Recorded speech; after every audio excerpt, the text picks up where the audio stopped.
तो राजा परीक्षित वो कली को देखकर कहते हैं, हे मूर्ख, तुम ये क्या कर रहे हो? तो कली अपने रूप में आकर कहता है, हे राजन, मैं कली हूं। अभी द्वापर गया, मेरे आने का समय हो गया। समय को कोई नहीं रोक सकता, आप भी नहीं। मेरा आने का समय हो गया। तो हे राजन,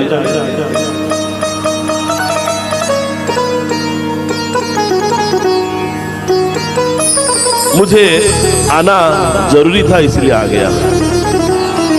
तो राजा परीक्षित कहते, मेरे रहते तुम नहीं आ सकते, मेरे रहते, मेरे जीवित रहते तुम नहीं आ सकते, तुम जाओ। तो इस बात को सुनकर कली कहता है, नहीं, ये समय का चक्र है, अभी मेरा समय है, मुझे आना है। मगर हाँ, अगर आप चाहते हो कि मेरे, क्योंकि अब उनके रहते नहीं आएगा, यानी उनके राज्य में, यानी उनका राज्य पूरी आर्यवर्ती उनका राज्य है, उनके राज्य में नहीं आएगा तो फिर कली कहां जाएगा? तो कली कहता है, हे राजन, मुझे कोई स्थान दे दो, वो स्थान में जाके मैं रहूंगा। तो राजा परीक्षित कहते हैं, ठीक है।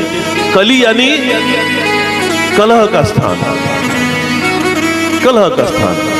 तो राजा परीक्षित, जहां पर वेश्यावृत्ति होता हो, जहां पर जुआ खेला जाता हो, वहां तुम रहो।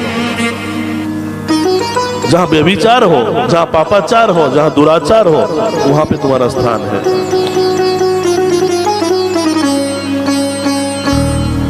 तो कली कहता है, ठीक है, मैं उसी स्थान में रहूंगा, मगर एक और कोई अच्छे स्थान दे दो। ये तो सारे गलत स्थान सारे दे दिए, कोई एक अच्छा स्थान भी दे दो।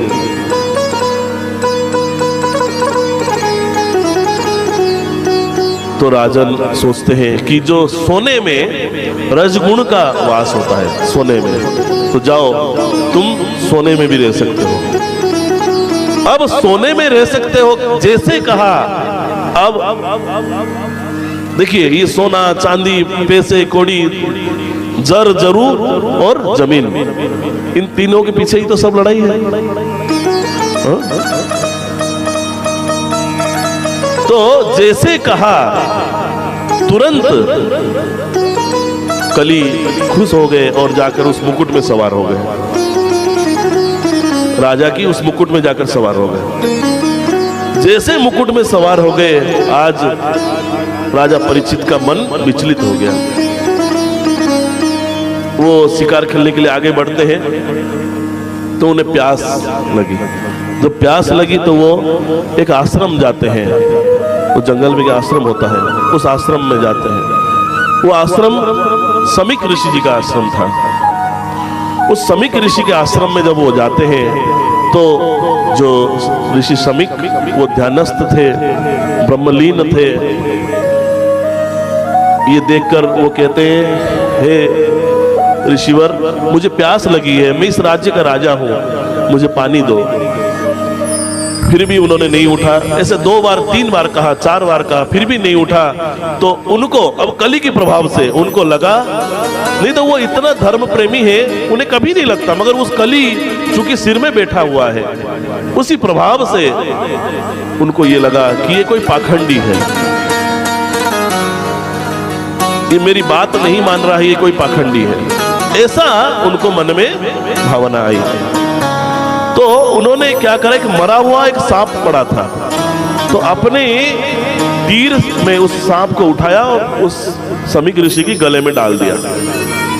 अब ये सारे करतूत उस समीक ऋषि के सारे शिष्यों ने ये सब देख रहे हैं। अब ये सारे शिष्यों ने जाकर, समीक ऋषि के एक पुत्र था जो सरोवर में स्नान कर रहा था, तो सारे शिष्यों ने जाकर उस समीक ऋषि के पुत्र ऋषि श्रृंगिक को जाके कह दिया कि आपके पिताजी के साथ ऐसा ऐसे एक अहंकारी राजा ने ऐसा ऐसा करतूत किया।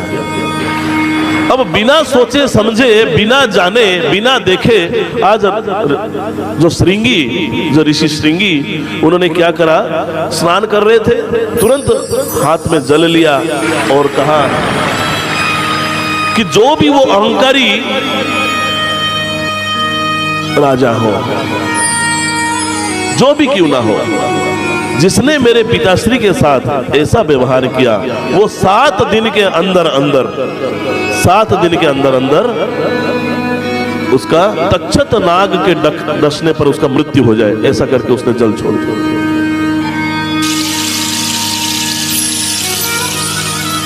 अब ये बात सुनकर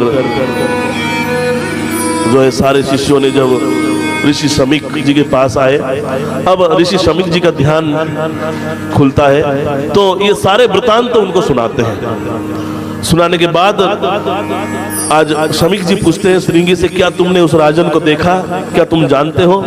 बोले नहीं नहीं। अगर नहीं जानते हो तो तुमने श्राप कैसे दे दिया? बिना जाने, बिना पहचाने आप श्राप कैसे दे दिया? तो अपनी त्रिनेत्र बंद कर जब वो ऋषि शमीक देखते हैं वो किसको मेरे पुत्र ने श्राप दिया, तो देखते हैं कि धर्म प्रेमी एक प्रजापालक, इतना भक्त वत्सल, स्वयं भगवान के छोटे भाई, भगवान के छोटे भाई कैसे हुए? क्योंकि गर्भ में पहले कौन प्रवेश किया था? भगवान ने, और भगवान पहले निकले थे, बाद में राजा परीक्षित निकले, तो भगवान के पहले भगवान बड़े भाई हुए और छोटे भाई परीक्षित, स्वयं भगवान के छोटे भाई, तो श्राप दे दिया। इधर परीक्षित राजा जैसे घर में आकर मुकुट उतारे तो सब याद आ गया, मैंने बहुत बड़ा गलती कर दिया, बहुत बड़ा पाप कर दिया।